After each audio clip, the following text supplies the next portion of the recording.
This is the District 2 Sports Podcast with your hosts, Gregory, Devin, and Big G, your voice for local sports in Southern Virginia. You can listen to this episode and hundreds of others on Spotify, Apple, or wherever you listen to your podcast. Give us a like and follow us on Facebook, Instagram, and X. Now sit back, relax, and enjoy the show. They're not in my top 12. They're not in my top 12. I told y'all. They're not. Big G got his teams in and they all lost last week. So, how did you get that? I got two teams in and one of them lost. I need to throw one more shout out. I got a shout out to my little guy over there on the left, little Dev. The spreadsheet is back out, and it's back. Oh, you have one for basketball?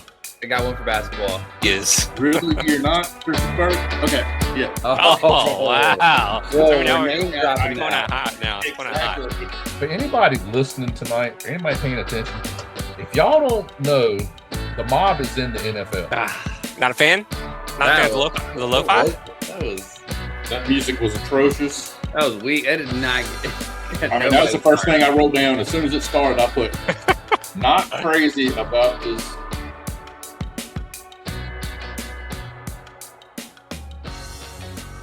Is that not entertainment right there? That's cinema right there. Matt, I'm sorry you had to sit through that, but that's just, we love that every time we go through this.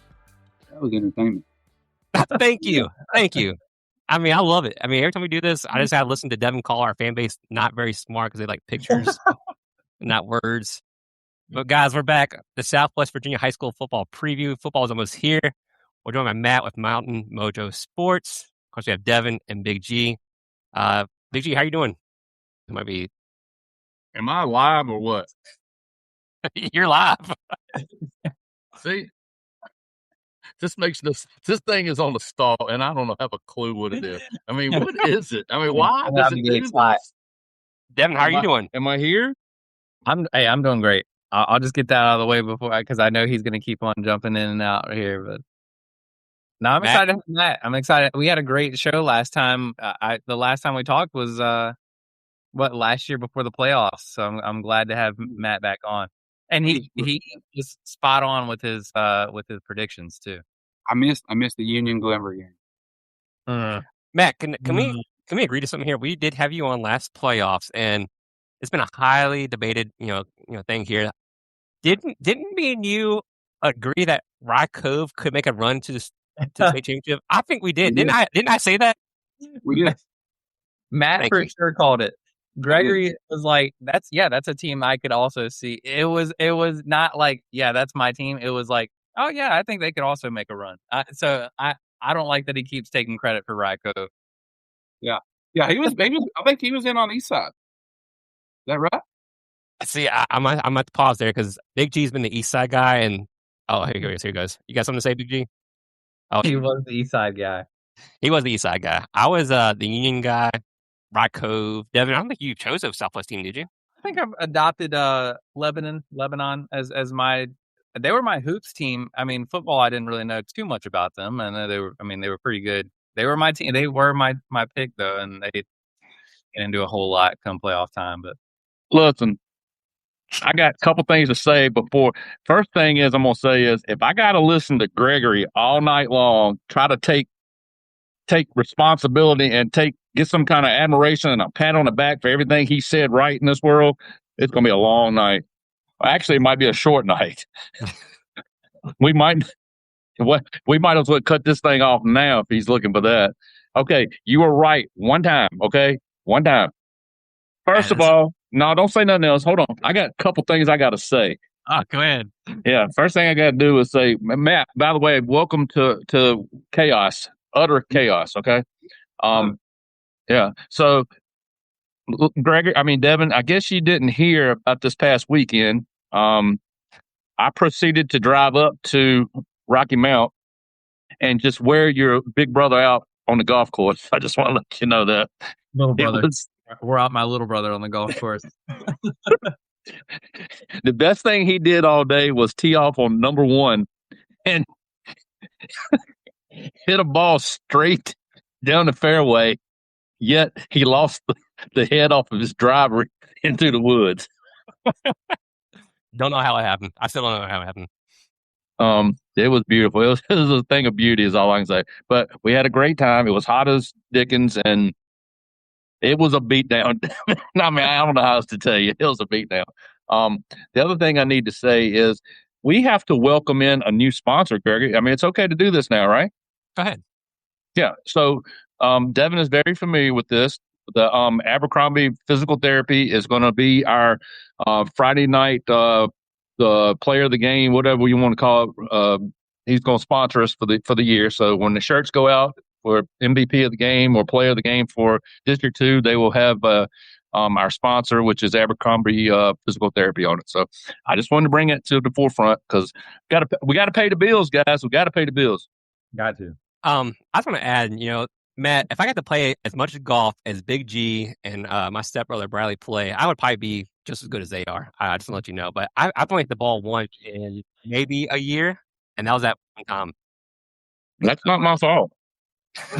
Especially with that job you have. I mean, you got no excuse. I mean, golly. The golf course is only 5 minutes away from your house. I mean, good God, get in the car and get over and hit some. I like to have. Go ahead, Matt. You guys come down to the Gate City and we'll play what they call the Goat Path in Scott County. Okay. Don't bring your Pro V1s there. Okay, all right. I got plenty of those kind of balls. Believe me, I got a bunch of them. That's what I find in the woods over there. But basically, that's the ones I hit over and have to go get. The GW fans are out here representing. We're not even talking about GW football tonight. We're talking about Southwest Virginia, and GW fans are showing up. They're ready for some football season. They got a good team this year. But it's a good thing, and it's been a good week of interviews too. I just want to say that. Yeah, I think big brother, got his feelings hurt last week, but it's okay. I mean, it's not my fault you got the times wrong. It's not. Man. See, I told you to bring up stuff. I may have messed up in our interview. I may have mentioned the wrong time slot of a certain show. And it wasn't that big a deal. The dude didn't even freak about it. He just said, "No. It's just not. It's not at 10 o'clock." He said, "Whoa!" And I was like, "Oh, I didn't. My question didn't get answered after that." So, anyways, Matt, if y'all haven't seen Matt's page, he's been all over the Southwest. I mean, you get mileage reimbursement or anything like that? Oh yeah, done that. Man, where all have you been though so far? This Yeah, 8 schools. Been up to Lebanon, Union, Ridgeview, Castlewood, Twin Springs, John Battle, Stoneacre. I'm forgetting 1 or 2, but got another week scheduled next week. So, is there a certain amount of school? Are you trying to hit every school in Southwest, or what's the? So every school in Region D, all the way from Thomas Walker all the way up to Rural Retreat. Damn.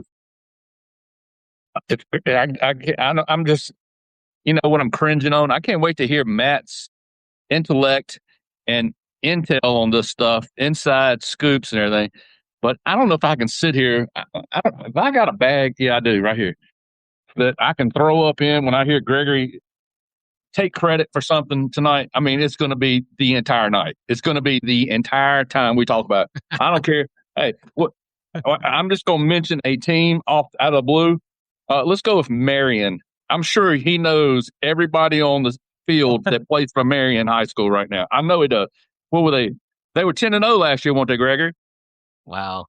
You just wait, Matt. I was waiting for him to kick in, but he didn't kick in. I just knew he'd say, "Yeah, that's right." So I'm not going to entertain their jive tonight. I'm just going to, me and Matt are going to school y'all on Southwest Virginia tonight.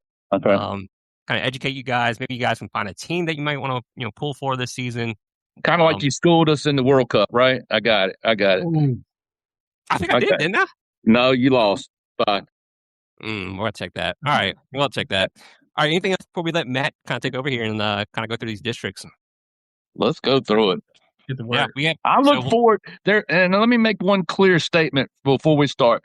There is one district that I take a lot of pride in right now. And it's not, I'm not even out there, but there's something I need to I think I can add into the conversation on it. So I'll wait till we get there. And, if it's first, it's first. If it's fifth, it's fifth, or whatever we talk about. But I have a special conference or district that I'd love to talk about. Oh gosh. Yeah. Well, I'll have my mute button ready for you. All right, Matt, you go ahead and take it away. Wherever you want to start from. I mean, let's start in 2A there in Mountain 7. Union made the run last year. Lost in the state semifinals. Graduated a ton of guys. Obviously, a coaching change there that I think a lot of people in Big Stone Gap and Appalachia are super excited about, and they should be. Just talked to Coach Harless last week. Great football mind. Super excited to have that opportunity down there. So I want to add. So just looking at, so you said Mountain 7 here, Union. So this my my research here. I'll add this and let Matt get back to it. But last 5 years, Union is leading the district with 25 wins there in the district. Ridgeview is second with 22. Gate City 18. Abingdon 21, and it kind of goes down from there. Lee at 9, John Bell at 5, and Central at 6. You kind of see that being like the kind of the way it's going to play out this year as well. Yeah, I mean, there's a lot of people that are super big on Ridgeview, as they should be, and that they could easily win that district. My pick's going to be Union, just because they're in the top. Ridgeview, anybody knocks them off, I think it's going to be Ridgeview, and they could easily do that. They returned a ton of guys. Coach Grant has done a great job over there. Bunch of skill guys coming back. They got some linemen coming back. Gate City is another team that can win the Mountain 7. Surprised me a bit. Matt, can I ask a question?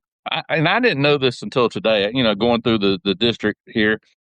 How does Abingdon fit into all this? I mean, are they still 3A? I'm sorry, class 3. Excuse me. We can't get that right. We got to get that right. Excuse me. Yeah, they're 3A, and you guys know they play a lot of guys up your way when it comes to regionals. A lot of folks down here are not happy with it, not pleased with it, but it is what it is. So another team that they could very, very easily win the Mountain 7 this year. They got a guy by the name of Judge Dillo coming back. Super crazy athlete. Got a tailback. His last name's Johnson. He's getting a lot of college looks. Abingdon will be much improved, and wouldn't surprise me to see them win the Mountain 7. I want to add. Oh, go ahead, Devin. Going back to Ridgeview, I mean, them losing Deal, who is obviously their feature player. I mean, how and you're still high on them. I mean, how big a loss is that for those guys? And I mean, do you foresee that that's something that they'll get over pretty quickly? Oh yeah, it's a super big loss. I mean, I can't remember how many touchdowns he had last year, but I think I was looking through my email the other day, and Coach Grant had sent me some stats. I think 4 games, and I think through 4 games he had like 20-some touchdowns. So, I mean, that's going to be a lot to replace. But they got some dudes, man. They got one guy by the name of Colin Hill, great football player, great athlete. Alex Grant up there, which is Coach Grant's son. I think he's going to have a big year.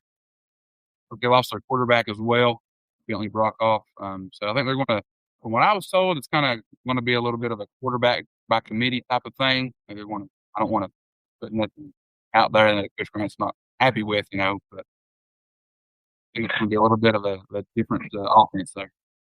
Matt, I know we kind of talk about this conference basically is top heavy, no doubt. I don't know how to ask this in a without. I'm not trying to be funny whatsoever, but what is the deal with Battle and with Central? I mean, did they just not have the athletes, or is it just? I mean, is it just a top heavy conference? I mean, is it something that they just can't compete with? Well, yeah, we'll start with Battle. I was there today. Had a really great visit with Coach Hess, who's super committed to that program. And I'll tell you guys, and I told him that this is no joke. Out of all the stops that I've made so far in the summer, they had the most organized lifting session program today. Those kids were 100% taking it seriously. They were balled in. But Battle's a baseball school. Always has been. So I think it might be kind of hard to pry those athletes, from baseball onto the football field. And then same thing there with Central. Coach Saunders, Kevin Saunders. It's his first year there this year. Old J.J. Kelly coach from the 90s and back then. Their best athletes really are on the football field. They're on the basketball court. So I think it's just them having a hard time getting those athletes out. I mean, they're in the school. They're there. But getting them to come out is a big problem. Cody Hatfield adds QB1 Braxton Deal for Ridgeview starting the season. Out there. I want to go back to having this for a second. Last year they get two wins. The year before that they get 6 there. I think they won the district 2 years ago. I made a run there in the Class 3 playoffs. I mean, do you see them returning to form, or is it just like you're losing some talent there at Abington? I don't know, man. They just they were young. They went, they graduated a lot from that team. Owen Barr was on that team. He was their workhorse. He basically single handedly, won the district for him that year. So, but they've got some guys that are coming back. They're a little bit older, a little bit stronger. So yeah, man, I think they can make a serious run at that district. I mean, I'm going to ask a stupid question probably, and it'll probably turn out. It just seems like Abington sticks out like a sore thumb in my book. And, I'm sitting here looking at in 2024 where they lost to Bird in the region semis. Is it something, maybe you know, maybe you don't. I mean, do all these teams get behind them when they go play? I mean, you know what I'm saying? Is it like Mountain Region or bust? I mean, you know what I'm saying? Yeah. It's I don't know. I think they. I really can't put my finger on it. I don't know if it's they just don't play the competition, non-dish. I don't know, but it's like if they can have a great year, regular season, they get to the regionals, and they have a tough time, getting over that hump. But do like the Union people when it gets to playoff time? Do the Union people, do the Ridgeview, do the Gate Cities, do they go Abington, win 3A? I mean, is that the way it goes? Nah, I don't think so. This from my experience, I don't think they've made many fans. I got you. But what do they do? I think I want to touch on something. The guy we had up here, Coach Harless, was at Lord Bottai. You got to talk to him, and you mentioned, great X's and O's wise. I mean, you feel like he's gonna have Union up and running as usual. And I mean, they've averaged, I think, about 5 wins in the district year the last 5 years. You think that's something they're going to achieve this year as well? I think they could for sure. A lot of people are high on, like I said, Ridgeview and Gate City, and as they should be, they could finish 1-2 in that district. But Union's in really good hands, and I don't think people understand that they're in great hands. I mean, talking to Coach Harless, the culture there just seems so much different. Everything was answered with a yes sir, no sir, out of those kids' mouths. And that's something that no disrespect to anybody before, but you didn't hear that. There was always seemed like there was these crazy penalties that would come back and bite them in the butt, and I just don't see that with Coach Harless. I see his teams being really disciplined and being really fundamentally sound. Hey, let's go back to December real quick. Were you able to attend the Glenver Union region? Semifinals. Was that that was semifinals yet, right? Yes. Yeah, I was front row, man. It was that was one of the best high school football games that I've watched for sure. Do you think?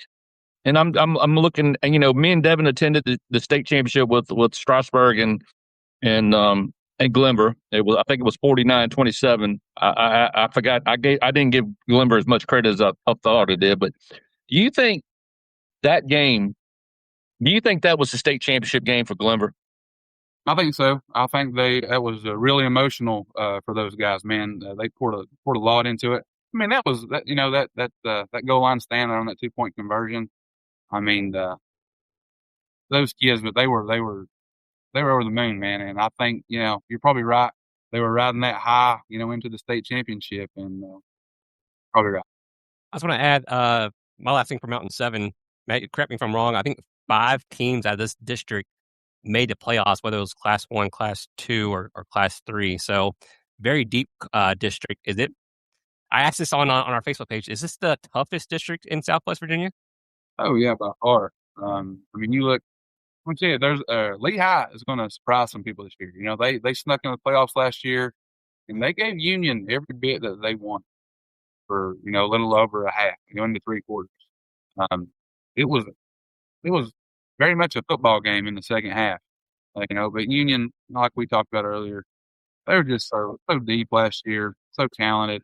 They kind of just wore Lehigh down, but Lehigh's returning a lot. You know, they lost Connor Early, who, in my opinion, Connor Early was probably the best wide receiver in the state of Virginia last year. He's, you know, but his name didn't get tossed around much because he played for Lehigh. But the kid was an excellent athlete, a superior athlete. Lehigh's going to be much improved. They got a guy coming back from injury, tore his ACL last year. Yeah, Carter Pemberton. He's a I want to ask one thing before we move on about going back to Union for a sec, Matt. I mean, obviously, you know, just like Ridgeview losing Deal, but I mean, they lose Bostic, they're losing Chandler. Wart, and they're losing Chandler. I mean, how big is that for those guys? And does that make, I guess, the field? I mean, does it make all those teams closer together now that all those guys are gone? For sure, yeah, it's a gigantic loss. You can't replace those guys. Cam Bostic is one of the best athletes I've ever watched play any kind of sport. Pete Chandler was one of the best running backs in Southwest Virginia ever. But you know, they got some guys that are ready to step in. I think Fred Dillman is going to have a big year. Like Elijah Lomax, going to have a big year. But Abe Hall's quarterback. They're not going to throw the ball a ton. You know, they're going to run the ball, but Abe Hall's stepping in at quarterback, and he's been patiently waiting. Who was that, Gregory? Devin, you want to address that? Yeah, who was that? Let me address that real quick. I think what it was is I was doing my research when it was getting to like middle of the season. Obviously, Lebanon was undefeated around the time that I was like, man, these guys can do some damage. And then they lose to Union, they lose to Graham, and they lose to Virginia High. Get smoked all 3 games. I think I was star watching before that. They have Jesse or Lane Jesse, I think his name is, the quarterback Mike Reese. I mean, that's why I was looking at the talent, and then who was CBT? I was not expecting that. I don't know his name, but he talking ball. We have to get him on here at some point and talk to you. Yeah, we need to get him on there because I need him to jump on y'all. Has he asked you who your team is yet, Gary? He knows who my team is. He knew it was Union. He said he can't say anything bad to me. So there you go. Jared Stapleton said Matt he's the man, is what he said. Matt, if you're a betting guy, who wins his district? And then also, I'm gonna ask you this: we do a top 10 every year, preseason wise. Union, Ridgeview, they both deserve in there. Who would you have in a top 10 involving Southwest Virginia, kind of Central Virginia? Who would Union fit in there? Yeah, I think they would. I think you'd have to put Gate City and Ridgeview in there too. Like I said, you know, until somebody knocks Union off, that's who I'm going to go with. But don't be surprised if Ridgeview wins this district. Here's Matt Tosh right here, just confirming that my PowerPoint was better than Devin's Excel sheet. I appreciate that. Go ahead, Big G. No, I was just going to say. So, do you want to go ahead and say it now? Are you taking Union right now? Because I want to know right now on July the 23rd. If you're taking Union, or are you going to wait until after the season and say, I told y'all? Which one are you going? Are you talking to me right now or talking to Matt? Gregory Doss. Hold on. We're going to have a show. Because what you're going to say is, I agreed with Matt. Me and Matt talked about this, and we discussed this, and we agreed together that Union was okay. So I want to make sure that's what training you taking. So, y'all have to pay attention. Maybe Matt will join us for this. August, I think, what's the first day? August 28th? Yes. What are the Thursdays before the first game? We're going to have a live show. We're going to go through each district. Okay. And we're going to snake draft or pick a team. Okay. So I don't know who I'm going to get. I mean, I don't want to say it, so I can't say that for sure. If I get first pick, though, if I get first pick in this district, I am taking Union. Yes. Okay. Gregory's taking Union. Okay. Yep. So I just let that out there now. So if Matt, you want to come in here and pick a team out of each district from Southwest Virginia, Allegheny, Lynchburg, Roanoke, and Danville, come join us, man. It's going to be fun. Do it. I'll go ahead and take Ridgeview right now, okay? You can't do that, though. I know, but I'm just saying I'm taking Ridgeview. Okay. If I don't get them, I'm still saying Ridgeview. I'm writing down, too. So G, Union, little G, Ridgeview. Yeah, please. Devin, you want to take a team out of here now? Or? Okay, you wait till we do this snake draft. Yeah, he's going to wait till the end of the year, too. Yeah, and all these people out here who are watching right now, they're gonna keep us, hold us accountable too. So they know I pick Union. Whoever I get, though, might be different. So we'll see. All right, Matt. What Oh, see, Cody said Ridgeview wins the M7 too. Is Cody a part? All right, Cody. I mean, is he the Hatfield and McCoy's? Do you know him? Do you know him, Matt? Yes, I know Cody. Is he part of the Hatfield and McCoy thing? He lives up towards West Virginia, so yeah, he could be, man. Yeah, man, we got history here tonight. I'm telling you. What district are we tackling next, Matt? Well, we can stay in 2A and go to the Southwest. Okay, all right. This is it right here. This is make some fireworks here. I think this. I do agree. Mountain 7, I think, is the most talented, but this is one of the funner ones for me. I love the Southwest District. How is this not the top or the toughest district out of 2? How is it not? Everybody makes the playoff. In the last 3 years, everybody has made the playoffs. I just want to interject real quick. Cody, I was on the Hatfield side. I think Big G might be a McCoy fan, so just let you know. There you go. No, so I mean everybody. I know Marion goes 0-5 and 0-10, and then 24 0-5, but they were 4-2 and 23 and went to the playoffs. So everybody in here has gone to the playoffs in the last 3 years. Yeah. It's I mean it's Graham's district. Let's just be honest. Virginia High and Lebanon have been very competitive over the last few years. But those three, So let's go back just a hair, okay? I mean, let's go. Y'all know I'm a Graham guy. So I did not realize that they went undefeated and win the state championship in 24. It just went right over the top of my head. In 24, you didn't know that? No, but you know who they beat too, don't you? Well, for the state title? Yeah. Oh, yeah. Who'd they beat? Come on now, tell me. They beat that team out east. That's who they beat. They beat the Rams from Strasburg, 31-8. Beat out them. east. Those Rams, the Strasburg team out. That's Strasburg from Virginia Beach, I think. Gregory was. Oh, so they're on the east side of the bracket. So Graham beats 31-8, beats Strasburg. Graham that year beats Union 21-0. Comes back next year, Graham loses to Union in the semi. What is it? Was that the region semis? 12-0. Yes. So I'm just gonna stick in the Graham with the Graham boys right now. The G-men. Doesn't that sound wonderful with the G-men? That's it's special right there. So, has anybody looked at this schedule yet? There can't be. I don't care if you play at Montverde. I don't care if you play in Las Vegas or whatever. What's that team out there in Vegas, Devin? Bishop Gorman.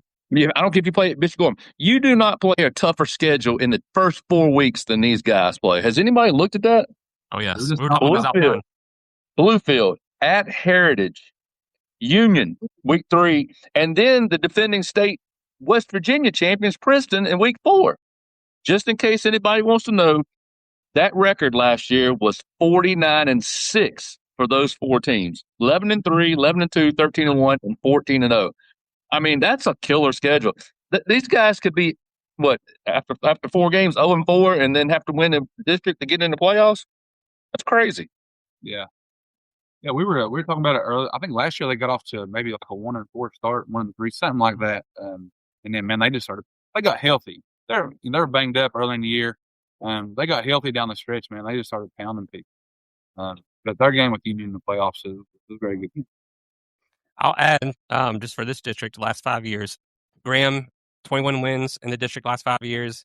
Junior High has 15, so that's pretty good there. And the one I was surprised about is Lebanon has 6, but that's only been 3 years, so doing pretty good there. They have increased their win total each year from 1, 2 to 3. Richlands 6. Oh gosh, I'm gonna get in trouble here. Is it Tazwell or Tazwell? It's Taz. Yeah, help him. How is it? Tazwell? Okay. Tazwell, man. Okay, I just want to make sure, you say something wrong with Southwest Virginia, and then you can't come down there no more. So, Tazwell had 10 wins. I think, did they not play, it's 21, they didn't play a district schedule, or they, I don't know if it was something like they were playing down or something like that, or somewhere else. and then Marion with just 4 wins. So that's the last 5 years there.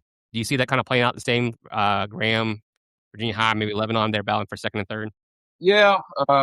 Last year, Lebanon lost to Virginia High in the regular season. Lane Jesse was banged up. I think he might have left that game injured. Lebanon had some of the worst luck with injuries last year. They lost their stud receiver, the torn ACL. Their middle linebacker, he hurt his neck. He remember exactly what he'd done, but he didn't play down the stretch. I think he might have came back in the playoffs, but wasn't healthy. And they ended up beating Virginia High in the playoffs. But I think Graham wins this district. I think Virginia High finished second. Lebanon, see them coming in third. Replacing Mike Reese this year be a challenge. But Coach Norris, he's really high on what he's got. Lane Jesse's little brother actually is going to be their starting quarterback, Will Jesse. So watch out. Yeah, they're high on him. Oh, sure. I was going to ask you a question now about the. I can't remember what I was going to ask you. Go ahead, Big G. No, I just wanted to hear you say, man, you did come with some stats for this group, didn't you? I mean, cool. Yeah. I even caught you off guard right there with that state title run right there. I mean, they know a little bit something about the Southwest District. That's the only thing he knows about, though, because of Graham. So, again, a betting man, Graham wins this. I do want to talk about something. I mean, it's kind of been in the news a little bit. Graham lost a few players across the street to Bluefield. Does that kind of dampen their chances of winning the district or making a run there in the playoffs? I mean, it's something that happens about every year. So I don't see it hurting them too much. They still got some dudes, man. They got Gage Palmer. He just committed to ETSU. They got one of the best linemen in the state, Aiden Bailey. One of the best defensive linemen in the state, Andy Williamson. And Garrett Palmer is going to be their starting quarterback. From what I'm understanding, it's Gage's little brother. They got Campbell Fix, who's just an amazing athlete. They got tons of tournament. They're going to be fine. So, let's go to week 2. What's your, did Bluefield, how are they looking? I mean, they lose quite a bit, or they back stacked, or what? They're stacked, man. They're going to, they'll probably hoist the state title. Okay. What about week 2 with Heritage? I mean, does Graham have a shot at keeping it close in that game? Yeah, I think so. Coach Palmer up there, man, he's one of the best coaches in the state. He's got a veteran group returning. I think they'll be fine. Do you see, Lebanon has increased their win total each year. Do you see them getting to 4 wins there in the district, or do you think they're about 3? Maybe Virginia High and Graham might be out of reach, or do you think they get some wins over them? I think that Virginia High and Lebanon, man, I think they're about even. Lebanon got some kids out that didn't play last year. They got a kid that transferred in from Castlewood Christian for basketball. He's going to come out and play receiver for him, along with Ethan Horn, who played basketball. Is a really, really big, tall, super athletic kid. Going to play receiver for him. So I think Lebanon's going to surprise some people. I see Graham still, or Virginia High, finishing second in that district, but I wouldn't be surprised if Lebanon comes in it too, though. Does our guy play football as well? Oh no, DeCibio, I think he just plays soccer and basketball. Oh, okay. Yeah, Matt, DeCibio, yeah. With Lebanon, they get Union and Graham, obviously back-to-back weeks again this year, which is crazy. But get them both at home. I mean, do you see an upset in either one of those games? No, I don't think so. But I'm telling you, man, it's turnover here, turnover there. Lebanon, I think Union was kind of shook last year when Lebanon came to town and Mike Reese was trucking guys. You get your big quarterback out here running over DBs and safeties and stuff. And I think Union was a little nervous at halftime. Lebanon plays so hard for Coach Norris, man. He's a great guy. He's a player's coach. He gets those kids best every Friday night, so they're going to play hard for him. But I don't see him knocking off Graham or Union. But they're going to play him tough. That's Chris. Chris joining us for some Southwest football. Might have them come cover some games there. Hey Matt, I got a question for you. This is kind of off football. This is basketball talk, but we have to address this. We talked to Graham, Coach Baker there a few months ago, and he said that I've been laughing about this a lot because we've heard this from other coaches as well. I think was it Central, Devin? Is that who it was, or Pops? Coach said that all game he had like these girls sitting behind his bench, like a bunch of like teenage girls, just quiet to be just talking. But every time out, they would just go nuts, just screaming, so they couldn't really hear anything in the timeout. And so I laughed about that. And then I think it was Nelson County played down there as well.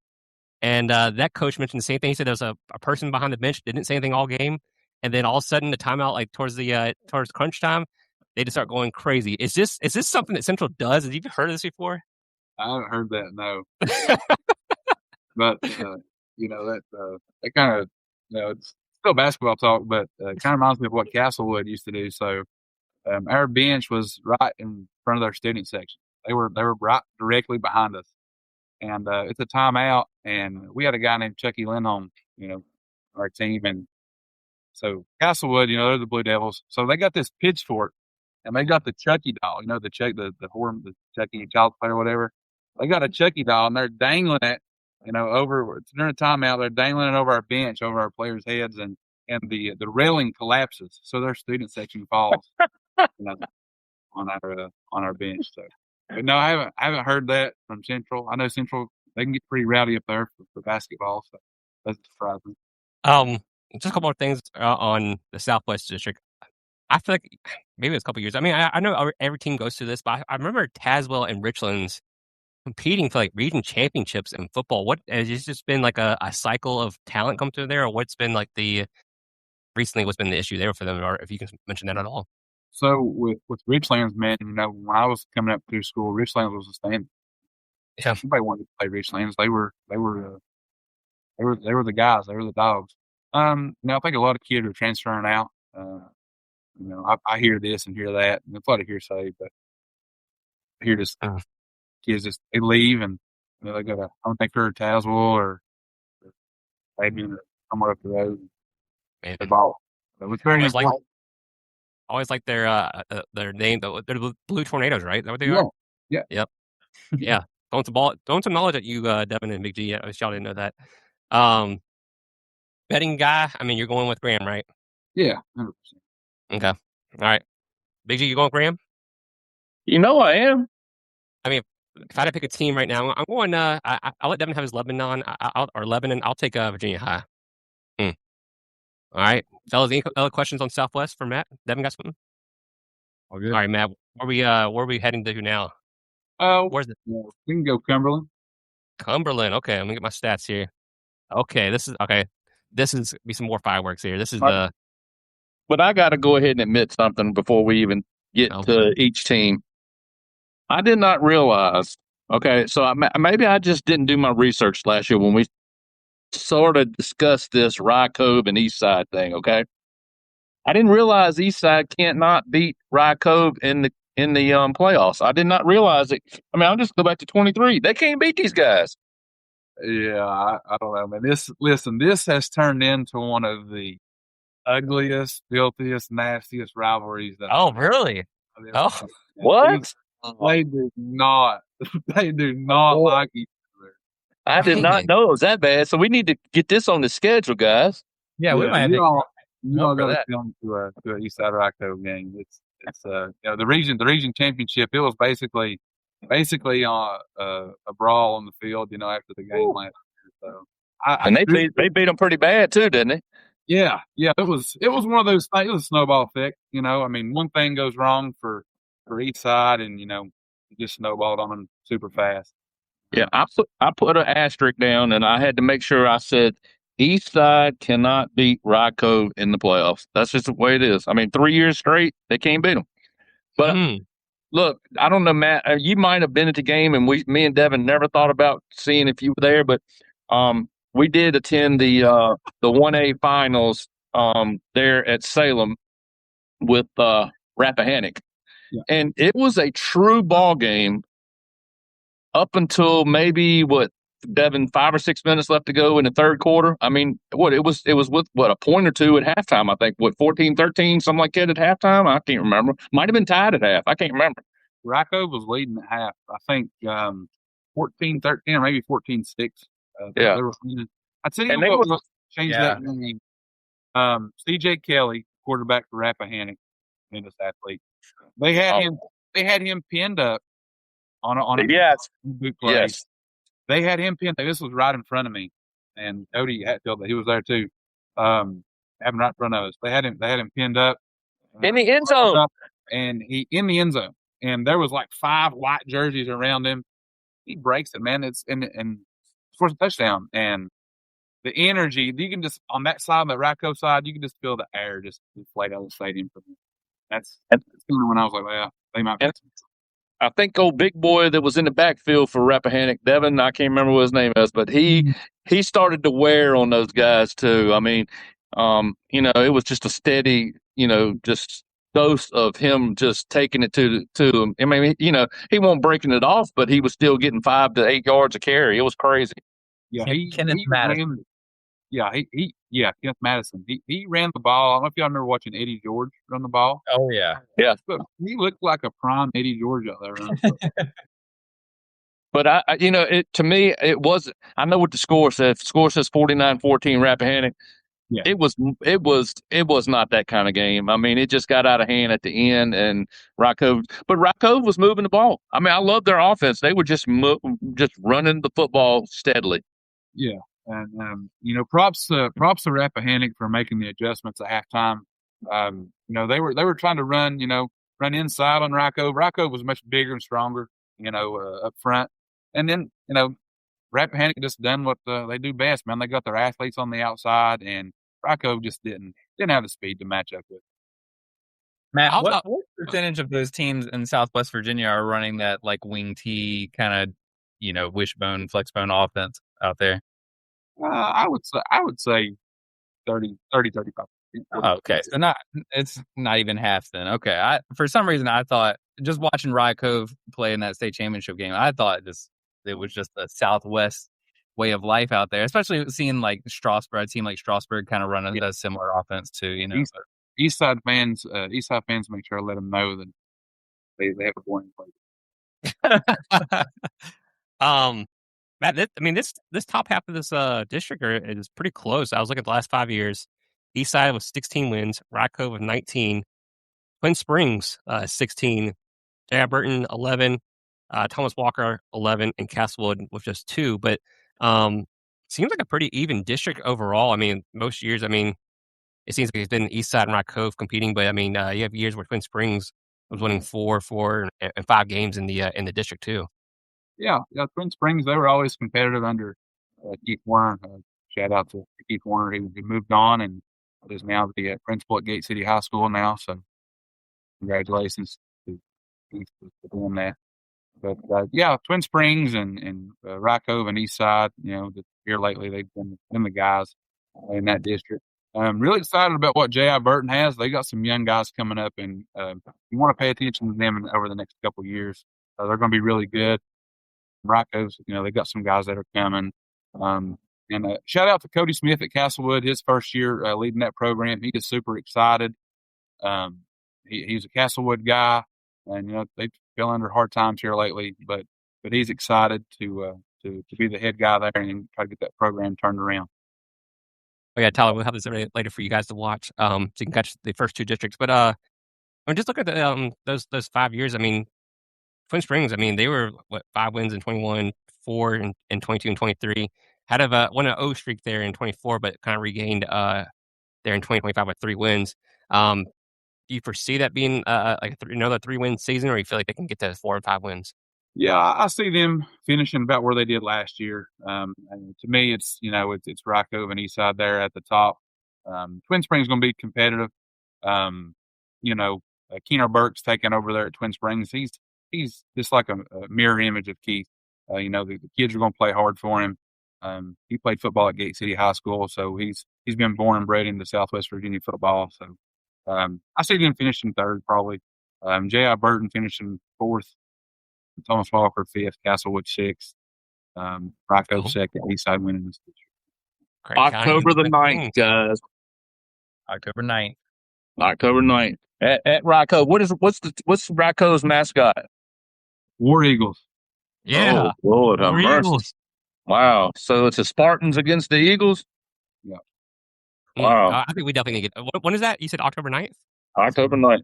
Yeah, we need to get down there. Calendar. I know we got down there.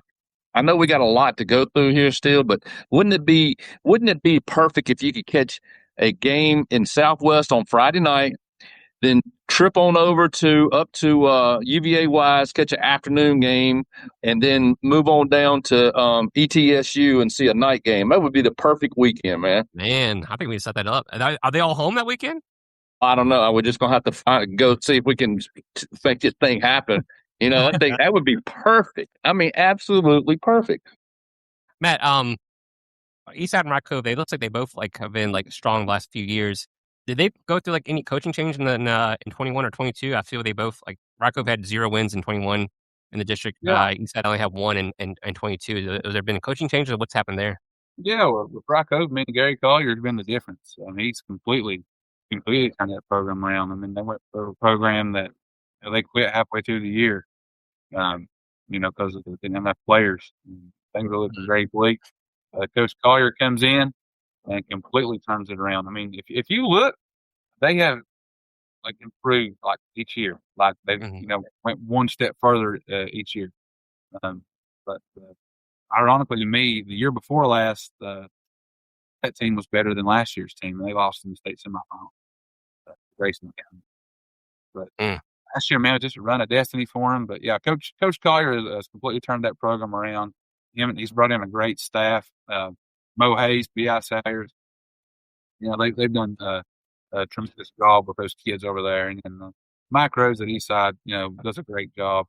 He was at Appalachia, Union. So he's coached under some very knowledgeable guys. Yeah, he's done a great job at Eastside too.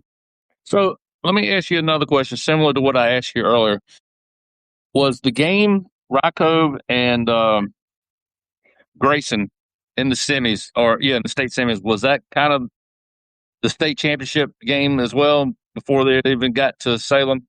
Yeah, I could definitely see that, man. They, a lot of energy was exerted in that game for Rocco. It was I wasn't there personally. I was at Union and Ridgeview. No, I'm sorry. I was at Union Glenver.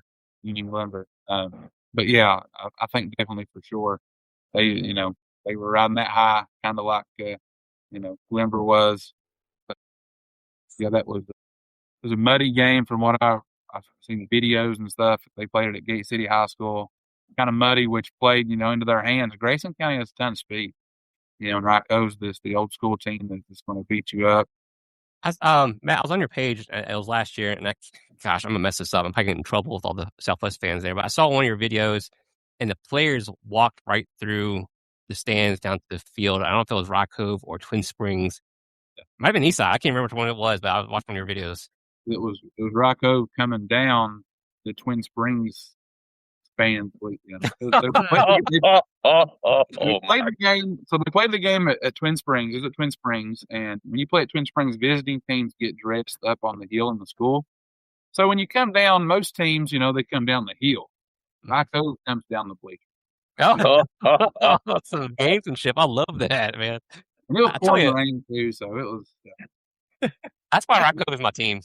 Yeah, that's a big time rivalry, man. They call that Game 10, the Scott County Super Bowl, Twin Springs and Rocco. It's Wait, I didn't realize, Matt, you're a Twin Springs grad. Mm-hmm. Oh man, I'm sticking with Eastside, boys. I think they're gonna bust through the wall this year. Yeah. 22, 23, 24. Rocco wins the district with 5 wins. Eastside dethroned them last year and won the district. Do you feel like that could happen again, or Rocco takes it back? No, I think Eastside's going to win the district. I think they're a hungry football team. I was there a couple of weeks ago, and those guys, they're all business. Is my guy back, Matt? Is he just a junior this year? Well, they're all back. They didn't lose a soul. So with the running back / middle linebacker, what was his name? I can't remember. Keldon Hamilton. There we go. So he's got another 2 years left, right? He's a senior this year. Oh, is he? Okay. CB talking balls. Well, Graham and VA High there in the Southwest. He is not a fan of Lebanon. He doesn't like you, Devin.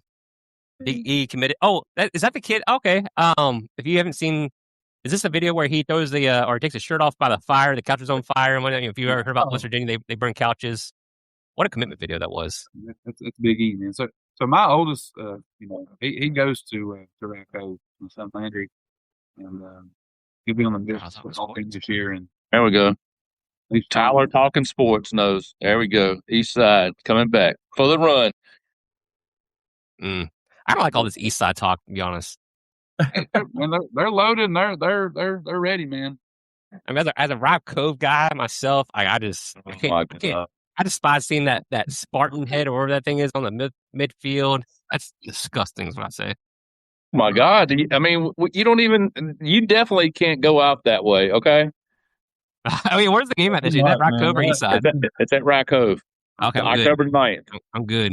I'm with the Rock Cove fans. I guess I'll stand on the other side. Please do, because if you come to midfield, we're going at it. Matt, what's that coach's name over at the East Side? Mike Rhodes. Mike Rhodes. Oh, okay. I guess we're gonna get Mike Rhodes on here. Yeah, he's I got to get my sideline pass, bro. Of course, if we talk to Mike Rhodes, I'm some, hey, they're a great team. He's a great coach. East Side, they're a pretty good team. So about that. So what are you going to ask? What's Rocco's coach's name? Gary Collier. So you're going to say, hey, Coach, how did it feel to lose to Rappahannock 49-14? Is that your first question or what? Did he not beat East Side to get there? I mean, come on now. He's beaten East Side the last 3 years. Don't matter. Yeah, exactly. That's probably what he's done to us already. We kind of fell into that. So Matt saying East Side will win this district this year. All right. Any questions for the Cumberland there for Matt? Okay. There's one more. I think one more in the Hoagie Heagie. Yeah. Okay, that's the last one. Then we'll kind of tackle that Mountain Wait Empire. a minute. Hold on. Let me clap for him real quick for getting that correct. Thank you. Hoagie Heagie. That's. I mean, I'm just making sure, dude. I mean, because I figured you was gonna call it the Hoga Moochie or something. Honaker, Chilhowie, Roller Cheat, Holston, Northwood, Pasadena Glade Spring. I mean, I know my Hoagie Heagie guys. Dang, I lost my paper for Hoga Hickey. I had it all up here. I think I left it in the notebook. My fault, boy. Gregor, how'd that song go about Honaker? What is that song y'all played? Honaker Tigers. Honaker Tigers. They did that. In 09, they played against Gate City in the state semifinal. They said Honaker Tigers the whole, every pitch, every hit, every error by Gate City was Honaker Tigers. They had the pom-poms and everything. They were going crazy. They love it out there. They love their Tigers, man. They love their Tiger town. There we go. All right, break down the Hoagie Heagie for us. What are we looking for here? Or what are we looking at? Chilhowie won that district last year. I was there yesterday. I was at Chilhowie yesterday with Coach Sturgill. And those guys, they've lived in the weight room this offseason. Chilhowie's, they're going to be very, very, very tough. As far as region contenders, they're definitely region contenders. Honaker is going to be good. They were good last year, had a good run. They were very, very young last year. Northwood, I think there was 4, maybe 5, maybe 4 teams made the playoffs out of the league. That's going to be a much improved district, in my opinion. Patrick Henry is a team that finished towards the bottom last year. They were kind of banged up last year, but they have one of the area's best players in Jeb Stewart. So I think Patrick Henry is going to be improved. Holston has a great player, one of the area's best players in Eli Tweed. Coach Akers always has those guys competitive year in and year out. Northwood made the playoffs last year. They fell on some hard times over the last few years, but Coach Prater got them back into the playoffs. They're bringing some guys back. I look for them to be competitive again. The big thing with Honaker, I'm hearing, is they're preaching defense. They're going to be a team that's going to score, 35, 40 points a game, but they really want to improve their defense. I know I'm gonna get off topic here real quick, but Tyler Talking Sports did mention. I didn't realize this, but Eastside is going to Essex this year. Yes. Oh my goodness! I mean, that's a trip. It could be a state title preview. I would say. I mean, it'll be an interesting one to see there. So sorry to get off topic, but I just saw that and I mentioned that. Matt, On Saturday. I'm sorry. Okay. So, just kind of looking at things for the last 3 years, it seems like this little conference has been in I don't know. I mean, they're getting teams in, but, it just don't seem like they're going far. I mean, like last year, I don't think anybody got to the region finals at all. And then 24, it looked like was kind of rough because, I mean, Holston gets upset by Patrick Henry. Grundy beats Honaker to death, 66-30. Rock Cove did beat Rural Retreat 55-12, and then Eastside takes care of Patrick Henry. Then you got to go back to 23. So Honaker actually beats Rock Cove, in its region finals? Yeah. And then they eventually lose to the state champions, and we'll get to them in just a few minutes. But, just what's going on? I mean, is it just something that just kids going through the system or what have you, or what? Yeah, it's just the cycle, man, through the schools down here. So I do have a question. Rural Retreat, do they still have the spears on the helmet? Yeah. I think they got the spear, and I think they got 2 R's up there too. Best helmet it might be the best helmet in football, guys. I'm telling you, it's the coolest helmet. Yeah. I got a question, Matt. Everybody in the comments has already been talking about this kid. I think he was a freshman last year out of Honaker, Parker Lowe. I mean, is he the difference that gets Honaker to the top of the Hogohigi this year? Yeah, man, absolutely. I mean, you guys haven't seen this kid play. You really need to put eyes on him. The ball just, it flicks out of his hand. Great spin on the football. I've never seen a freshman quarterback be able to read the defense and throw the football the way he did last year. The closest thing I seen to that was when Mike Reese was a freshman. He's great quarterback, great football IQ. I mean, he's a coach's son, so he knows the game. But yeah, he's very good. You got to see him play. He can definitely do it different. I want to ask you about Chilhowie real quick. I mean, just look at their last. All right, I'll do my 5-year spiel here. Last 5 years, Chilhowie 11 wins. Honaker just 3 years. I guess they switched districts or whatever. 14 wins. Rural Retreat 13. Holston 17. Northwood just 3, and PH Glade Spring 14. But look at the last 5 years for Chilhowie. Was last year just a season of all the kids just kind of getting more experience and growing up? Because I mean, they go from 3-0 to 1-5 winning the district last year. What happened there?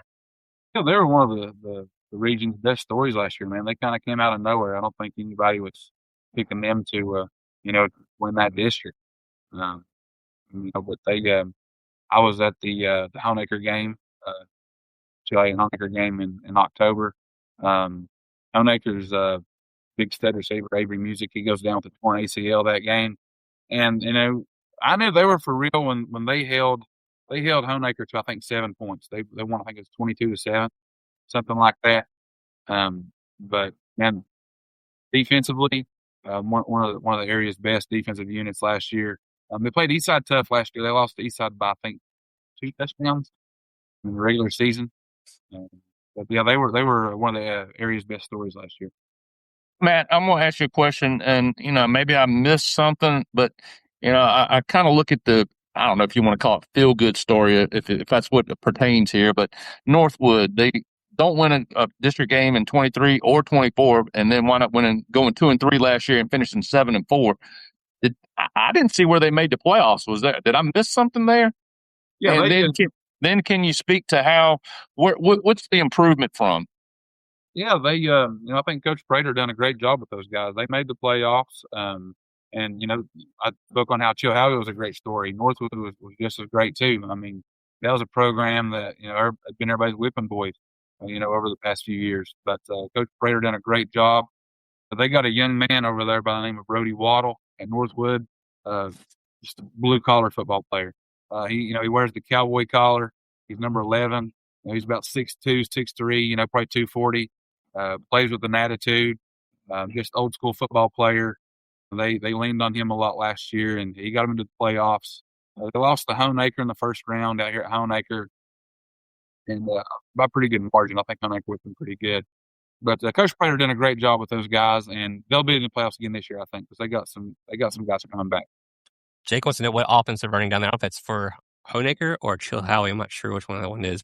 Well, ask Jake which one he's talking about. But I want to talk about Glade Spring real quick. I mean, they've led off with 4, 5, 3, then 2, and then 0 last year.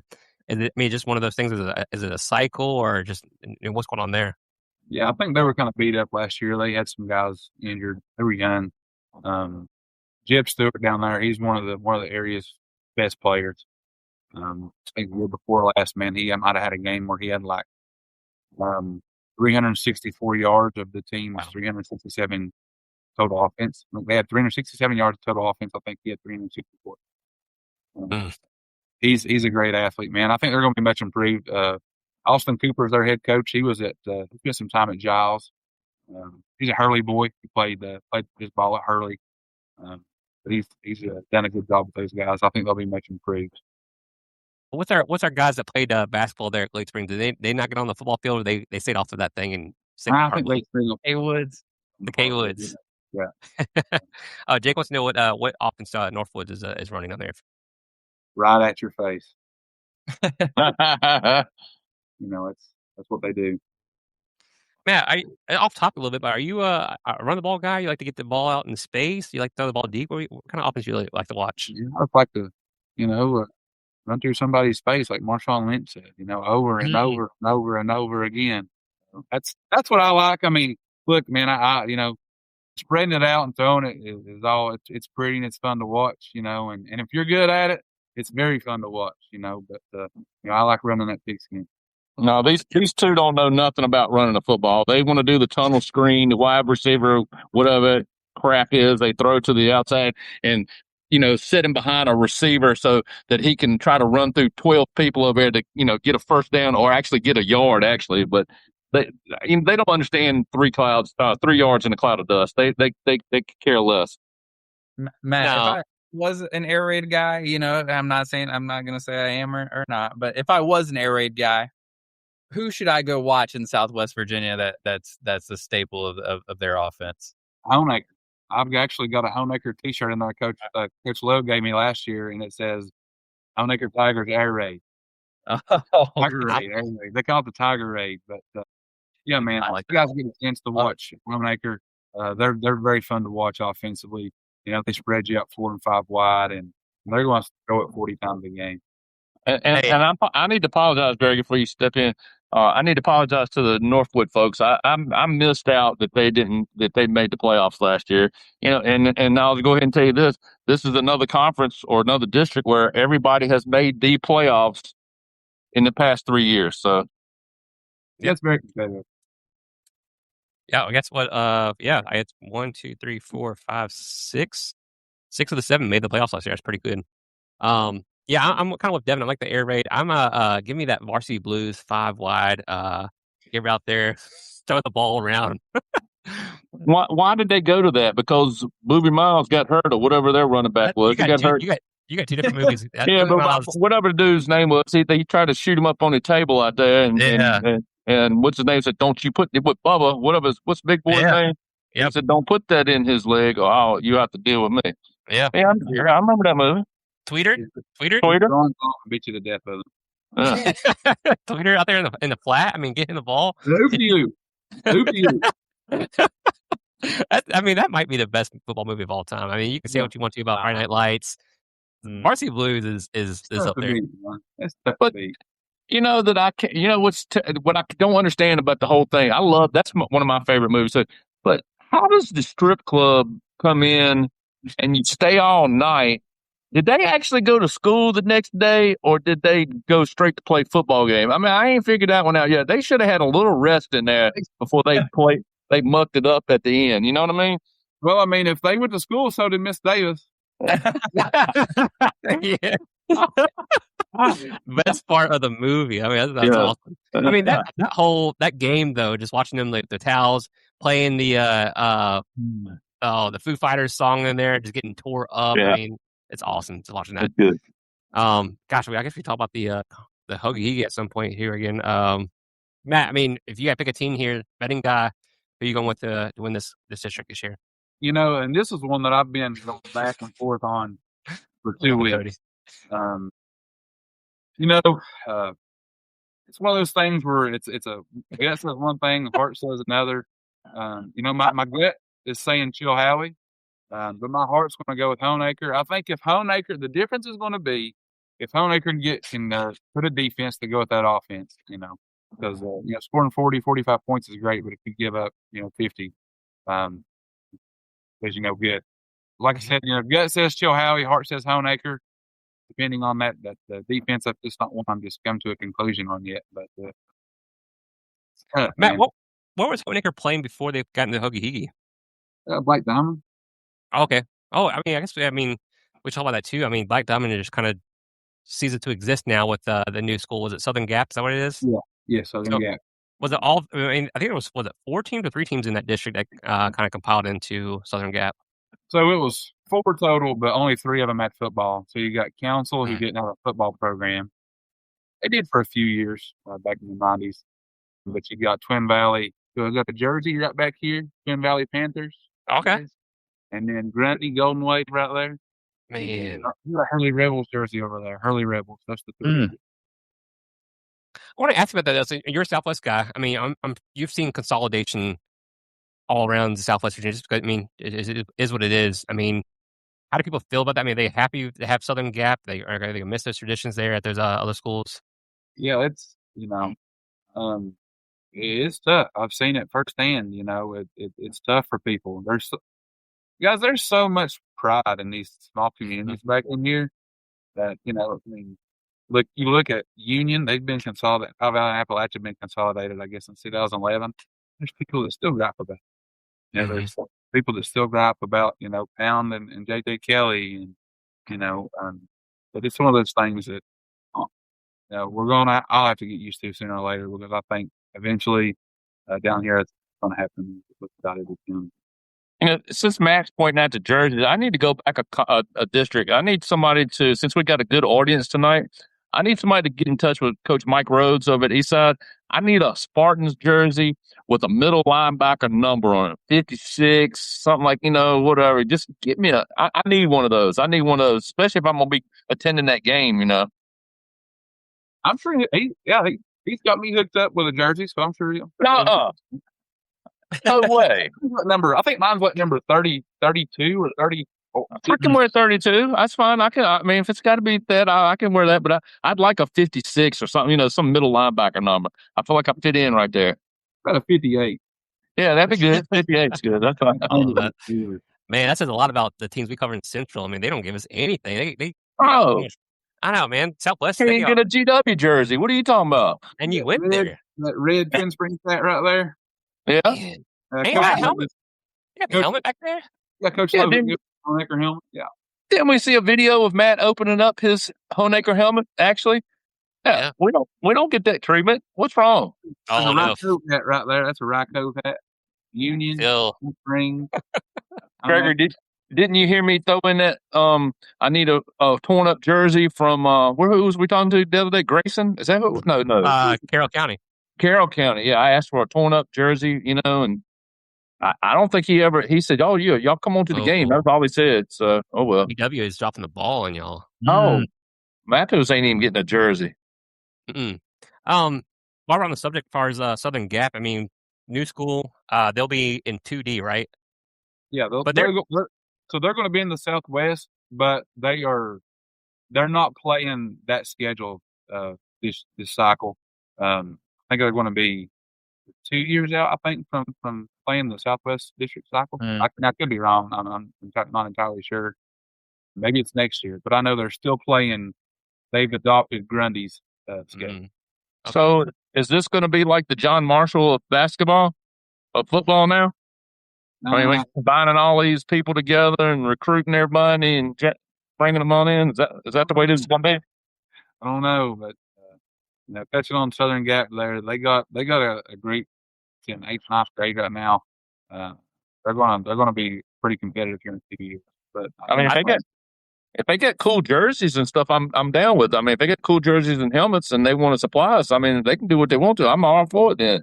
I'll say this: for a new school to come in, I think they've hit a lot of good things. I mean, that field looks awesome. Yeah. The jerseys, the colors, and they're black and gold, right? I mean, What? they've done it right. I think they missed out here. I would have went with the Miners. That would have been my team. Oh, What are they? Not the Golden Eagles. They're the Eagles. Oh, you can't. Eagles ain't bad. They should have been Golden Eagles. That stadium, the field is Yes. crazy. I'm super excited. Yeah, I'm super excited to get up there. So you got to go. I think you got to go through the school to get into the press box that overlooks the field. I think so. I'm excited to check that out. Southern Is that Gap. a brand new stadium, or is that was that something that they adopted from somebody else? What's that? They built that. It's brand new, right? Brand new field or brand It's a new brand new stadium. stadium? Yeah, it's brand new, brand spanking. Crazy. So they're dropping down to 1A in a couple years. Is that what he said? Yeah, Lebanon is. I know Lebanon's going down to 1A next year. Dang. Oh, yeah, Lebanon. Okay. I think a better way. I can't think of a better way for Southern Gap to get themselves on the map right now than to send out 4 Southern Gap Golden Eagle jerseys right now to us. I mean, what a better way to get your name on the map. I mean, come on now. You Man, better are watch they, the Golden Eagles though. Somebody called them the Golden Eagles, man, and they came for blood. They're just the Eagles. Are they playoff eligible this year? Like there's no restrictions. They're good to go. As far as I know, yeah. If their record's good enough, they can get in there. Do you know much about their coach and what offense they might be running or anything like that? As far as Yeah, so Greg Tester is going to be their head coach. He's a Hurley legend.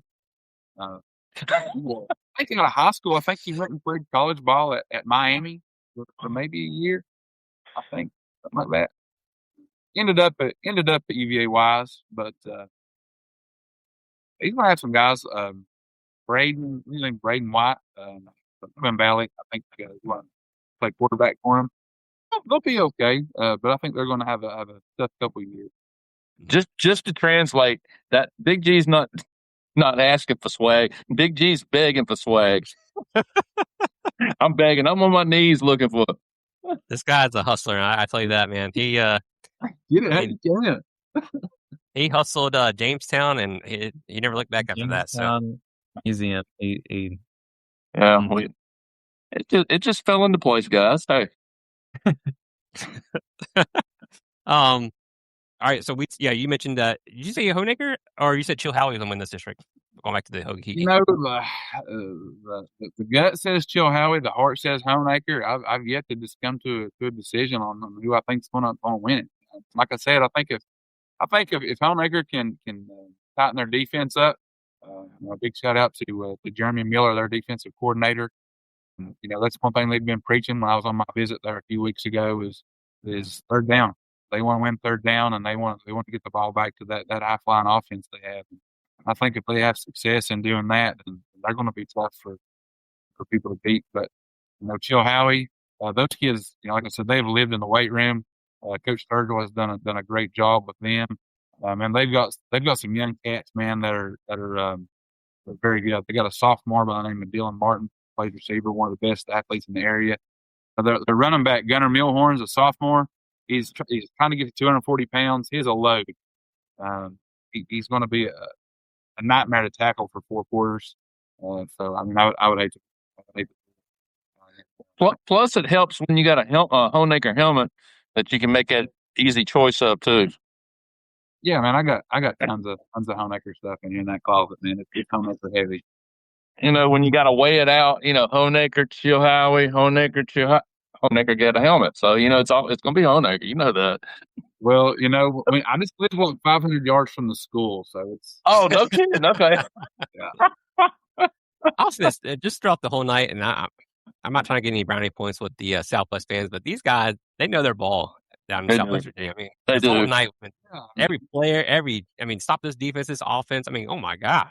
That's awesome. Man, it's Friday nights you're either working in the coal mines or you're at the football game. That's how it is down here, so people are crazy about it. They live for it, and there's nothing like Friday night football down here in Southwest Virginia. It's And the thing I love about this is everybody's got. I mean, they're throwing their opinions out there. I mean, they like Gregor said, they know their football. They're suggesting this, suggesting that. We can't get that on a normal night when we're talking about our local product. And I wish it would change like that. If people from, I'll just say Danville, if GW fans went to the Southwest to watch a football game and see the crowd support and see the people show up at games, it would change. It would change the people coming to the game. It would absolutely bring people to the games. It would draw them and get behind that team, because there's no excuse. I'll say it again. There's no excuse for a team playing, especially in a region final, a district title, and not having the stands filled up with fans. There's no excuse in that. I'm sorry. Absolutely, you're right. There's no problem with that down here, man. I mean, even if a team, they're 1-9, their side of the bleachers are going to be full. These kids down here are, people have their backs. It's great to see, and it's one of the reasons why I fell in love with Southwest Virginia football. As a little kid, I remember going to watch Gate City and Powell Valley, and Gate City and Appalachia, and Powell Valley and Appalachia, man, and it was just mesmerizing to me as a little kid. Like, these people are all here to watch a high school football game, and it's amazing. I love it. I love it, and so does everybody else down there. Yeah, we Matos is holding it down for the whole GW fan base with him and Big G. Yeah. Any other questions for the Hokie Hiki? We're going to get to this last one here. This kind of be by committee here. I mean, Mountain Empire is kind of southwest. I mean, it's southwest, but it's kind of a little bit more northern than those other teams. So, Mountain Empire, we have Grayson, Giles, George Wythe, Auburn, Fort Chiswell, and Galax. I think the first thing that sticks out to me as far as for this district goes is just, it's kind of sad to see as well. I think you guys all know what we're talking about here. Galax. I mean, they win a state championship and then they just completely hit rock bottom. I hope they get some talent in there and kind of infuse that team and get back to where they have been historically. They've got some guys coming. They're a couple years away. They had a really good, I think, middle school or JV team last year, something like that. But they have some guys coming up, and they'll be right where they should be in the next 2 years, 3 years for sure. Barry, who did Galax beat for the state championship? Oh, come on, man! Why do you keep testing me like this? I mean, that team out east. Yeah, it is. It is. Yeah, they beat Essex 7-6. No, yeah, let's go. I mean, you kind of test me like that. But I mean, it is sad. And look, while we're talking about that, I had a curious question. I mean, I look at some of this stuff, and Auburn, is there something special? I mean, I'm not trying to be funny about it, but is there something special about them not even having what I didn't see, a conference record in 24? Is there something with that, Matt, that was special? Or I'm not sure. Mountain. I know a little bit about Mountain Empire. I'm not super knowledgeable about it. But Auburn, from my experience with Auburn, they're a basketball school. Mm-hmm. They got a couple guys, man, on that team this year. They made the playoffs last year, if I'm not mistaken. I think they lost in the first round, but I think they're going to be back in the playoffs this year. They got a couple good skill guys who are really good. So yeah, I heard they have a good running back there. I went to school like over the summer, just kind of just touring some different places, Pulaski and then stuff in Floyd and Auburn. And I guess from what I understood is that they didn't have a team or played a JV schedule because they didn't have the numbers. So it's just that's two teams in the same district that's had issues as far as like numbers goes, and it's kind of just sad to see. But with that being said, I mean, you still have Grayson, Giles, and George Wythe, who have just been neck and neck. I think they all won 4 games in the district last year. Grayson has obviously been to the state championship or state semifinals in the last couple of years. They've been tough for years. Yeah, they got a guy named Davion Thompson coming back. He's one of the most electrifying players in the state. He'll be a junior this year. They got him and a guy named Parker Dow coming back. I look for them to win the district again. And what I'm hearing, they'll be moving up to 2A next year. Okay. Last 5 years in this district, just kind of going the last 5 years, Grayson has 18 wins. Giles 10, which is kind of surprising. I guess they've kind of struggled in 21, 22, and 23, but had picked up here last year. George Wythe been very consistent there with Grayson, have 18 wins as well. We talked about Auburn, was just 2 wins the last 5 years. Fort Chiswell, 5 wins, and then Galax, who was kind of dominating those first 5 years, or first couple years in those 5 years with 12 wins, and kind of fell off there the last couple of years. So Grayson, George Wythe have been like the top of the bunch, and you have Galax who won a state championship a couple of years ago. But Giles, they made a little comeback this year. They've 2-1, 2-2, and then last year got that 4-win mark there in the district too. Yeah, Giles. So if you guys remember, Giles was my pick last year to come out of Region C. I was really, really high on them. They had what's his name? Was it Wilcox? Antonio Wilcox. Oh yeah. I think is his name. They got upset in the playoffs. I think about George Wythe, and George Wythe was like the ultimate Jekyll and Hyde team last year. They lost in the region championship to Grayson, and they had a good year. I think they finished like 8-5 or something, 8-4, something like that. But when they lost, man, they lost bad. Yeah. They beat Giles, right, in the region semis or something like that. That's right, Giles. Yep, that's right. That's Giles. Yeah. Man, just going off what you're saying, yeah, Grayson. I don't know how they do it. I feel like every year they lose a few games, but still make a deep run into the playoffs and make the states. Yeah, they have a tough schedule. I think they got Virginia High, if I'm not mistaken, on their schedule. I think George Wythe, they had like Bluefield on their schedule last year, and Bradford, if I'm not mistaken. These guys play tough. These guys play tough schedules up there for sure. So Grayson 9-5 overall. Giles was 9-3. George Wythe was 8-5. Auburn was 4-6. I mean, they're coming back from that JV schedule. I mean, they're putting some wins there. That's good to see. Fort Chiswell, Bland. So it's Bland. I mean, I saw them in the district. Are they actually playing in this district, or are they just kind of in there for other sports? I don't know if you know anything about that. They kind of fell on some hard times. Kind of like Rocco back before they went on their run. They were playing at the east side last year. Bland was, and they kind of called the game at halftime. One of those situations. But there's some good kids at Farm Bland, man. That's another prideful community. They love their Bears up there, so hopefully those guys can get everything back on track. Matt, I lost the place. I went to Blaine County a month ago. Stopped at this. I don't know if it's like German Baptist or what they were. Some kind of a store on the side of the road, and they had some of the best food. It was almost like an Amish place. I got to figure out what it's called. Place, yeah. Oh my gosh, I have to figure this out. Guys, I mean, it seems like Grayson, Giles, or George Wythe, you couldn't go wrong here with any of those teams. I don't know as far as who's returning. Grayson obviously has to be the pick, just of their recent history. Yes. George Wythe, they got their quarterback's coming back. His name's Cade Bradley. I think George Wythe, you can make a case for them. But I'm gonna go with Grayson. So I got two questions. My two questions are this: is the Grayson Rocco kind of playoff scenario kind of in the same ballpark as Eastside and Rocco? And then second of all, how does Fort Chiswell make the playoffs in 24, going 2-8 and finishing in 2-9? That's beyond me. But no, the Grayson and Rocco, that's not quite Rocco on the East Side yet. But I mean, it's got its little, it's got its little tendencies with it. There's those two schools have become awfully familiar with each other for sure.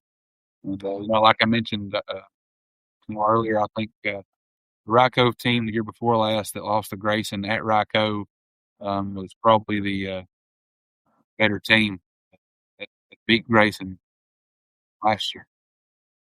So, if they keep running into each other, man, it could definitely turn into the Rocco East Side. Man, those Rocco fans, man, they bring the war into War Eagles for sure. Wow. So the East Side / Rocco drama. I mean, does like the night before the game, did somebody go like steal a pig off a farm or kill a cow, tip a cow? I mean, what is the deal? Kill a cow. I'm not sure. It's pretty about a 45-minute drive, I'd say. But vividly, what sticks out in my mind about that Region D championship game last year was on the field. There was a guy pushing a lady in a wheelchair, And this old lady in this wheelchair, man, I don't know if she was from Rycove or East Side, but she was giving somebody down the road. And she Lord. she was ready to throw down. I quote, do not make me get up out of this wheelchair. Wow. She might have been from Danville. I do want to say something real quick. So I put a little poll out there, just asking the fans, what was the toughest district in the Southwest? And currently, I don't know if it's just people being homers, but the Hoagahigi is the toughest district in Southwest Virginia, according to the fans. Oh, wow. That's Honaker and all them? Chilhowie, Honaker, and Rural Retreat. Wow. Oh, the place I went to, I don't know if you've been there, Walker Valley, what's it called? Walker Valley Market. No, I haven't been there. It's in Giles, actually. I'll have to mark that down. So when I go to Blacksburg and Christiansburg, I go up that way. I go through that. Okay. I'll have to mark that down for sure. Another Walker good Valley one. Market. Another good one's in Rural Retreat. It's called the Dutch Pantry. Okay. Oh man, gotta stop there. Gotta hit that up. Brian, the poll is still open. You can go vote on our page. Vote for who you think the best district is. I want to ask the fans. Fans, any other questions? We have talked for an hour and 30 minutes. Any questions from the fans? We let Matt get out of here. I know we've been talking his head off. He probably has to be, somewhere tomorrow morning. We're just holding him up. He's got to be over at Honaker to get another helmet. Cap, actually, another cap. Gotta get another cap. Matt, is there a certain game that you have circled on your calendar that you have to be at? Is it that Rycove East Side, or is it somewhere else? I think the one that I'm looking forward to the most, for me, is probably the Coal Bowl. That's Honaker and Lebanon. That's another rivalry that we haven't talked about on the show, but it's a Russell County rivalry. It's very bad blood there. So if y'all didn't know, Lane Jesse, who's at Lebanon, he transferred from Honaker. Oh. Actually, lives in Honaker, towards the Garden area. So. Does Tyler's Talking Sport have anything to say about that? Those guys will be there. Yeah, they'll be there. They know that rivalry. Guys, any questions for Matt? Oh, yeah, next week. So next week, someone mentioned the Pioneer. Next week, we will get into the Pioneer. Pioneer is kind of if you look at the district, it's kind of goes up down the west coast of our west border of Virginia. So we're gonna hit that with the Allegheny region next week. So we'll get to the Pioneer next week. Matt, best chance to make it to the state championship in Class 1 or Class 2, or even Abingdon there in Class 3 in the Southwest? Who do you think? I'm gonna go. I'll do Class 1 East Side. I think those guys are very hungry after the. Last year was very disappointing to them, man. They ran the table all the way up into that Region D championship. So if they can get over that Rye Cove hump, I look for those guys to make a serious run at a state title, and that Essex game will tell a lot about the way I think the state will shake out in 1A. I think that's in the end of September. I think is when the game is. I'd love to make it up there to that game. I don't know if I'll be able to or not, but I'd love to get up there and watch that game. And 2A, Graham. I think Graham's got to be the favorite. I love it, Matos. Matt, would you be they want you to live stream that game, Matt. They want to see the fans fight in the parking lot. Listen, it's at Rye Cove this year. There's no service. I'm sorry. Oh, that's why. Yeah, we don't allow those East Side guys to have their phones out there. We don't. No way. We're gonna let y'all have internet access. Look, man. Don't sleep on Ridgeview. I know I picked Union, win that Mountain 7. Like I said, that's just until somebody knocks them off. But man, don't overlook those guys over there in Dickinson County.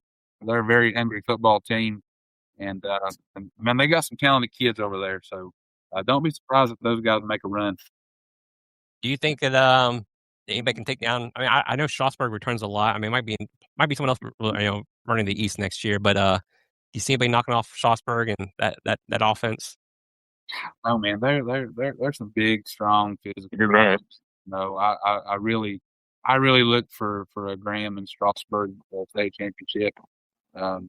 Graham or Ridgeview. I think that ultimately I think Ridgeview's got the horses to compete this year.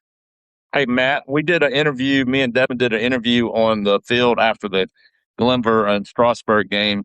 And, I was a big proponent of Glenver. I had already basically crowned them the state champions and everything the week before the game. And, even in the parking lot before the game. And very first question I asked Coach Lamb, or told Coach Lamb before we started, or actually, Devin, I think, was filming. And then I was like, Coach Lamb, I just need to let you know right off the get-go, I personally had picked Glenver basically because I really didn't know anything about Strasburg.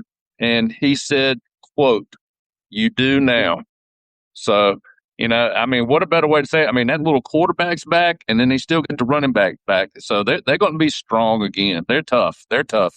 Yeah, I really look for those guys to get back to Salem. And I seen that. That was a great interview by Coach Lamb. He seems like a really great guy. I'd love to meet him sometime.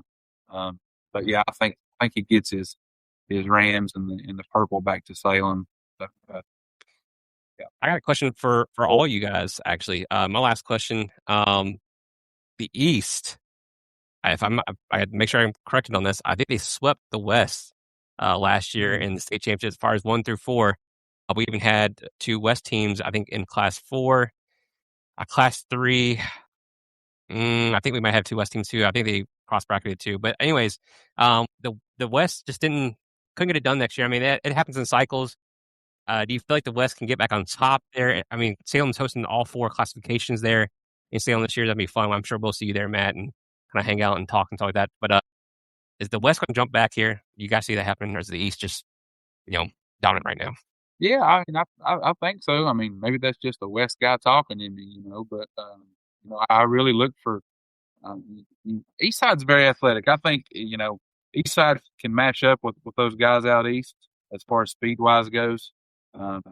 East Side, they're very, very deep everywhere on the field, and they're loaded with seniors this year, so they kind of know that they're going to get it done. This is probably they're going to be their best shot. And Graham, and they're loaded with athletes too. So I think Coach Palmer's going to have those guys ready to go this year, and to see the West bounce back. I'm gonna make a bold prediction and say through the 6 classes, I'm gonna say it's going to be split. I'm gonna say 1 through 3 goes to the West, and I'm gonna say 4, 5, and 6 goes to the East. And I'm sorry, and y'all know what a big homer I am for GW, but if Barina stays in Class 4, you're not beating them. Devin, got any thoughts? Yeah, I mean, I feel like watching that. Oh, that's straight to Big Glenver G's heart right there. Colin. Wow. No, I mean, I think it was just it was poor matchups. I mean, oh, Gregory. Donna. Get those guys on you, man. They'll cry. Donna, I wouldn't even show up October 9th, Gregory. Yeah. Hey, Gregory lives in Rocky Mount. Send all bombs to Rocky Mount. Donna, I just, they've been at each other's throat the last couple of years. Big G likes East Side. I obviously can't go to the same team as Big G, so I'm going Rock Cove. I don't hate East Side. But when I get to Rock Cove there on October 9th, yeah, I'll be all Rock Cove. We're not a biased podcast. Wow. Biased that night. Yeah. Just remember that prelude to the thing. We don't have teams. There's only one person on here that says he doesn't have teams. He's got every team on the list. He's when you do a top 10, they're all Gregory's teams. That's what I say. Mm. But listen, whoever said something about what is that? What did he say about Glenver? I'm a Graham homer, guys. I mean, I just can't get to the games in Bluefield. I'm a Graham homer. I'm in basketball and football. I fight for those guys to be in the top 10 every week. And these 2 little guys right here with me, they won't let me do it. They won't let me do it. I'll take a shot at Colin's question. Why couldn't Harlow win a trophy at lower body? I thought, just me, they always did really good in the regular season. They ran the ball a lot, could pick on some teams. I think when they came playoff time, they play against other teams in different regions who maybe had more speed and can get out in space. I think that's what kind of kind of killed them there in the playoffs. But I mean, they did really well every year. They made it deep into the playoffs. But I just think that speed might have been their Achilles there. I think it is with a lot of these teams from West, man. Certainly was for Rocco for sure. I love it. That's perfect right there. That needs to go on the prelude. Gregory is a habitual line stepper. That's perfect. That's perfect. Hopefully, we're going to get him a T-shirt with line stepper on it. Oh, Donna, I have nothing against Bond. I hope he does. I don't know if he plays defense or offense. I hope he does well against Rocco. I just hope that Rocco gets the win over Eastside. That's all I'm saying. Rocky Bond. So Donna is a East Side lady. Oh yeah, Donna, I need a jersey. I need a jersey this week, Donna. I need it. I want to go back, Gregory, to what you were saying before about the East versus West. Yeah. I'm going to make a prediction pretty close to Pops over there. I'm going to say Class 1 and 2 take. I think the further you go up, obviously, the tougher it gets. We saw that with PH Roanoke. I mean, last year, I think the matchup that Rye Cove had against Rappahannock was just not a good matchup. I mean, in the first half, they played great, but just not a good matchup in terms of athleticism. But like Matt was saying, I think East Side is a team who can definitely match up with some of those teams out east. But yeah, everyone's been telling me I need to get out to Graham and Bluefield and get this a game at Mitchell Stadium. So I think it was voted one of the top high school stadiums in the country too. So to do that. Guys, any other questions for Matt for getting him out of here? I think we've been talking his ears off. We have. But Yeah. and look, I'm going to say this, and I'm not trying to blow smoke up anybody's tail. Everybody that has got on here tonight recognizes excellence in what Matt does for the Southwest, and I have to agree 1,000% that Matt is the man. And dude, I mean, I can't thank you enough for coming on and. You know, I even said something to Gregory and Devin before we came on in a text where I was like, how am I going to speak on something that I truly do not know anything about besides the past? So, I mean, it's just amazing what the knowledge that you bring to the table, Matt, and I can't thank you enough. Yeah, I appreciate it, guys. Big fans of your guys. I listen to your shows and been following you since I started this thing like last October. And I appreciate you guys letting me come on. I can come on any chance I get. I can talk football, sports, whatever, family rivalries, all night long. All of that, Matt. You are welcome anytime. You have a 4th seat there if you ever want it. So I mean, you've been here last year for the playoffs. Preseason preview, whatever preseason preview, and then we'll have the playoffs again here coming up soon. So I'm sure you'll be back on there to talk some more Southwest. But you're always welcome. Hopefully, we'll get down to a game there and kind of get to meet you in person too. Yeah, but Gregory, I mean, he might be the 3rd seed. I mean, don't we have to talk about Devin's contract here tonight? I think Devin's resigned. I'm not sure where he's at in his contract. I don't know. Our friendship's on the line with your answer. As far as wants to know Graham or Bluefield. Oh my goodness. Where's it at this year? Man, everyone in Southwest Virginia knows their stuff. Graham play him tough, but Bluefield. Yeah. Matt, where can people follow you on social media to kind of read your stuff? I mean, you had a great article I read about the Cole and just I think it was before before the Union game against Graham. I can't remember when you wrote the article, but it was a really good one. Yeah, it's titled Southwest Virginia Football with the Coal Still Burning. You can find it right there on my page, Mountain Mojo Sports at all platforms. Facebook, TikTok, Instagram. It's pinned right at the top of my page. I've got some good reviews on it, some bad reviews. I left out maybe a few names or whatever. So. Oh man, you're always gonna have haters, I guess, but you do an excellent job. I mean, we've been following you since the beginning, and as soon as you got started, I was like, man, let's get this guy on here and talk some Southwest football. So we do appreciate you and appreciate all the fan base you brought. I mean, a lot of these guys are people who follow you daily, so hopefully we'll can interact with them more often. I know we do a lot of more central football, but I always love watching Southwest football and just talking to those guys too. It's a passion out there for sure. Yeah, they're not hard, man. They follow Southwest Virginia football wherever it goes, they go. So, yep. Shout out to College Talking. Tell Donna again, Donna, I need a East Side football jersey. Thank you, Donna. Her grandson is Rocky Bond. He's phenomenal athlete there at East Side. So keep your ears peeled for that name.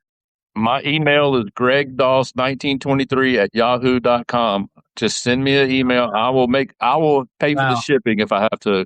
I can't believe you gave your email out there, everybody, and all the fans and stuff. Wow. I'm gonna get some hate mail. Yeah, Rocco fans win. Yeah. Please post that, please. I hope they do. Oh my God. It's been fun. Our Southwest Virginia high school football season preview. Next week we'll have the Allegheny region, which is the Shenandoah, and we'll talk about that Pioneer. So I hope you guys come back. Matt, if you want to join with us, come with there. We'll have Jerome or Rome from Roundup Sports there in Allegheny with us next week, and we'll continue our season preview as we get closer to the season. Thank you. All right. We'll see you guys. Thank you all. Thank you, guys. Thank you. Thanks, y'all.